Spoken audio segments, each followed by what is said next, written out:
नमस्ते, मैं सुशील कुलकर्णी। आप देख रहे हैं एनालाइजर न्यूज हिंदी। दोस्तों, मैं जब छोटा था तब मेरे गांव में रहता था। वहां पर एक सेठ जी थे, सेठ जी। और वो सेठ जी अपनी बीवी से बहुत डरते थे, बहुत ही डरते थे। वो बीवी को कुछ भी नहीं बोल पाते थे, बीवी भी उन्हें डराती थी।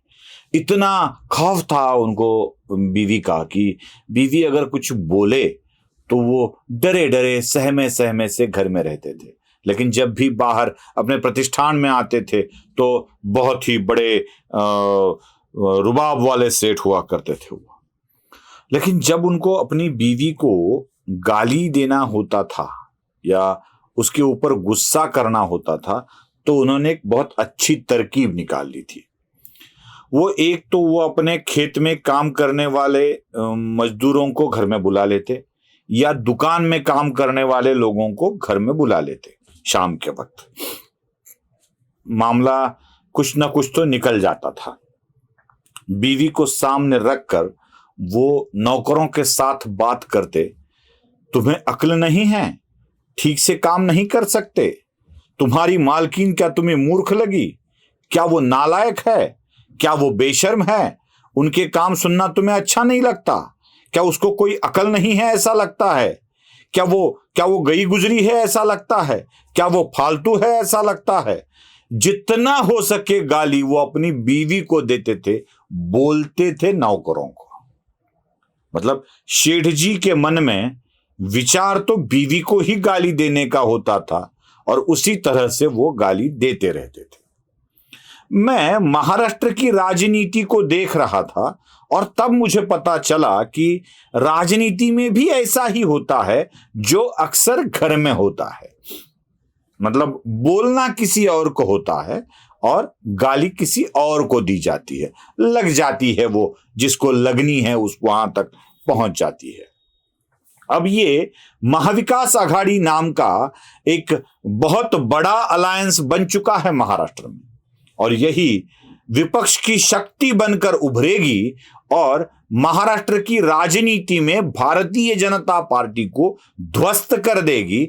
ऐसे सपने देखे जा रहे हैं। ऐसी कई वल्गनाएं की जा रही है कि महाराष्ट्र की राजनीति में अब भारतीय जनता पार्टी का बुरा हाल होगा, क्योंकि 10 मिलके 30 हो जाते हैं, बीजेपी 29 तक अटक जाएगी, रुक गई बीजेपी। या 15 मिलकर 45 हो जाते हैं, हम बन जाते हैं सत्ताधीश, बीजेपी थोड़ा कम में रहेगी। ये अटकलें, ये गणित लगाए जा रहे हैं भारतीय जनता पार्टी के पराभव के। लेकिन महाविकास आघाड़ी नाम के किसी भी गठबंधन का अस्तित्व में होने का सबूत ही नहीं मिल रहा है, क्योंकि यह गठबंधन है कहां? क्या उसका अस्तित्व रह चुका है? क्या गठबंधन होता है, महाविकास आघाड़ी होती है, ऐसा कहा जा रहा है। जैसे हमारे गांव के सेठ जी गाली देते थे नौकरों को, लगती थी उनकी बीवी को, वैसे ही महाविकास आघाड़ी में ऐसे ऐसे वाक्य बोले जा रहे हैं जो महाविकास आघाड़ी के न होने का ही सबूत दे रहे हैं। जहां धरती को आकाश मिलता है उसे क्षितिज कहा जाता है और क्षितिज एक ऐसी काल्पनिक चीज होती है।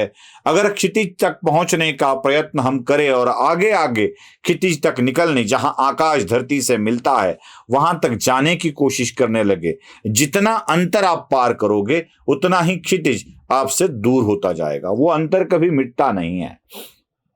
हमारे और क्षितिज के बीच का अंतर कभी मिटता नहीं है, क्योंकि क्षितिज एक आभास होता है। कल्पना नहीं मैं बोल रहा हूं, मैं आभास होता है।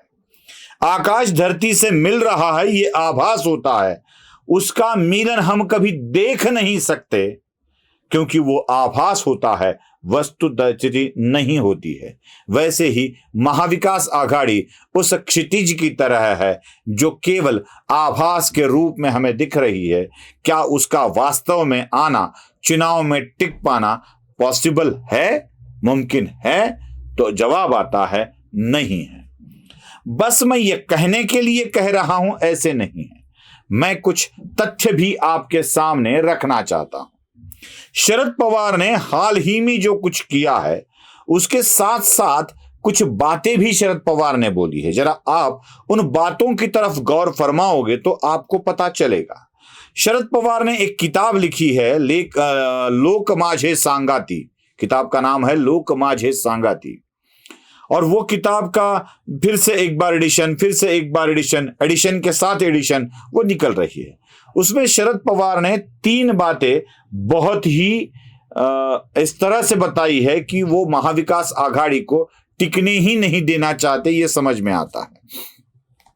दोस्तों, स्वाभाविक है जब हम चप्पल पहनते हैं, कुछ महीने इस्तेमाल करते हैं, चप्पल टूट जाती है, हो सके अगर नई लेने की इच्छा या हैसियत ना हो तो उसी को ही ठीक करके कुछ दिन और इस्तेमाल करते हैं, और आखिरी में जब चप्पल टूट ही जाती है तो उसे फेंक दिया जाता है, नई चप्पल ली जाती है, क्योंकि उसको रिपेयर करना ठीक भी नहीं होता है, इज्जत की दृष्टि से भी ठीक नहीं होता है। अच्छा नहीं दिखता ना, बार बार टूटा हो फिर सिला हो, अच्छा नहीं दिखता, फेंक देते हैं। उसी तरह राजनीति में भी होता है। राजनीति में जिसका जितना उपयोग है उतना ही उसका संग किया जाता है, उपयोग खत्म हो जाए तो संग छोड़ दिया जाता है। मैं सीधे सीधे बता दूं, जिसके साथ विवाह का बंधन जोड़ा हो वही जिंदगी भर साथ रहती है, और विवाह के बंधन के अलावा जो अपने बिस्तर में अपना साथ देती है उसका साथ सिर्फ स्खलन तक ही होता है, बाद में नहीं होता है, बिल्कुल नहीं होता है। बस वो काम हो गया, रात गई बात गई, बस खत्म, टाटा गुड बाय, ऐसे ही होता है वो। इस तरह से शरद पवार इतने मंजे हुए खिलाड़ी है राजनीति के कि उनको तुरंत पता चल जाता है कि किसका कितना उपयोग है। भारतीय जनता पार्टी को सबक सिखाने के लिए या देवेंद्र फडणवीस की मुख्यमंत्री होने की मंशा को रोकने के लिए शरद पवार ने बहुत ही खूबसूरत तरीके से उद्धव ठाकरे के अंदर जागी मुख्यमंत्री पद की लालसा को हवा दे दी और उद्धव ठाकरे को मुख्यमंत्री पद पर बिठा दिया। शिवसेना एक ऐसी ताकत थी, शिवसेना एक ऐसी ज्वाला थी जो महाराष्ट्र में कहीं भी लग सकती थी। वो शिवसेना ध्वस्त हो गई। एकनाथ शिंदे के साथ शिवसेना चली गई और उद्धव ठाकरे बेचारे बचे, जो कुछ बचा कुचा है उसे लेकर। वैसे उद्धव ठाकरे की सेना को आमतौर पे सोशल मीडिया पर शिल्लक सेना कहा जाता है। शिल्लक सेना, बची है उतनी ही सेना। ये शिल्लक सेना शोले के असरानी की तरह की है, आधे इधर जाओ आधे उधर जाओ, बाकी मेरे पीछे आओ। अब बाकी कुछ बचा ही नहीं है, बस असरानी जेलर बनकर अब कहीं घूम रहा है, पीछे कौन बचेगा। शरद पवार ने इस असरानी के पीछे कोई नहीं बचा है, असरानी मतलब जेलर के पीछे कोई सेना नहीं बची है, यह भांप लिया और शरद पवार ने उद्धव ठाकरे को नजरअंदाज करना शुरू कर दिया। उद्धव ठाकरे मंत्रालय में नहीं गए मुख्यमंत्री होते हुए भी, यह भी शरद पवार ने लिख दिया। इतना ही नहीं कि इस्तीफा देना होता तो हमको पूछ कर देते, ये भी कह दिया। उद्धव ठाकरे से मेरी मुलाकात होती नहीं थी, ये भी कह दिया। अब इतनी इज्जत उतारने के बाद भी शरद पवार शिवसेना के साथ रहेंगे, ये आपको लगता है? जो शिवसेना, एनसीपी और कांग्रेस के बीच में धागा थे शरद पवार, उस धागे ने ही शिवसेना नाम के एक फूल को, फूल प्लीज हिंदी में ही समझिएगा, मराठी अर्थ मत, इंग्लिश अर्थ मत लीजिएगा उसका, फूल का इंग्लिश अर्थ मत लीजिए, हिंदी या मराठी अर्थ ही लीजिए। शिवसेना के फूल को अब ऐसा इशारा दे दिया है कि तेरी जरूरत नहीं है। बस ये शरद पवार और उद्धव ठाकरे के बीच में ही हो रहा है क्या? बिल्कुल नहीं। कांग्रेस और शरद पवार के बीच में भी एक दरार है, और वो दरार है पृथ्वीराज चव्हाण के बयानों की, नाना पटोले के भी बयान की। कांग्रेस के अध्यक्ष नाना पटोले शरद पवार से एक अंतर रखकर है, और शरद पवार की निवृत्ति के घोषणा के तुरंत बाद पृथ्वीराज चव्हाण जो पूर्व मुख्यमंत्री है महाराष्ट्र के, उन्होंने कह दिया कि एनसीपी की नजदीकियां बढ़ रही है भारतीय जनता पार्टी के साथ।